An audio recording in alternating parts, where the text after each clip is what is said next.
Cement ಬೆಲೆ, ಕಬ್ಬಿಣ ಬೆಲೆ, ಎಣ್ಣೆ ಬೆಲೆ, ಎಲ್ಲ ಪದಾರ್ಥಗಳ ಬೆಲೆ, ಸೋಪು, ಉಪ್ಪು, ಎಲ್ಲದಕ್ಕೂ ಕೂಡ ಒಂದು ಟಿವಿ 10,000 ರೂಪಾಯಿ ಇದ್ದಿದ್ದು 30,000 ರೂಪಾಯಿ ಆಗೋಯ್ತು.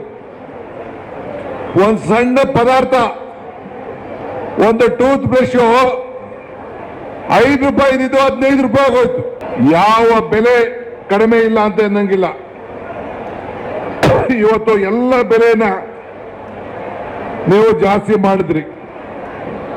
ಕಳೆದ 11 ವರ್ಷದಿಂದ ಯಾವ ಹೆಣ್ಮಕ್ಳು ಕೂಡ ಮಾಂಗಲ್ಯ ಸರ ಕಟ್ಟಕ್ ಆಗ್ತಾ ಇಲ್ಲ. 40,000 ರೂಪಾಯಿ ಇದ್ದದ್ದ ಚಿನ್ನ 90,000 ರೂಪಾಯಿ ಆಗಿದೆ. 10,000 ರೂಪಾಯಿ ಇದ್ದಿದ್ದ ಮೊಬೈಲು 30,000 ರೂಪಾಯಿ ಆಗಿದೆ. ಮಹಿಳೆಯರ ಮಾಂಗಲ್ಯ ಸರ ಕಟ್ಟಕ್ ಆಗ್ತಾ ಇಲ್ಲ.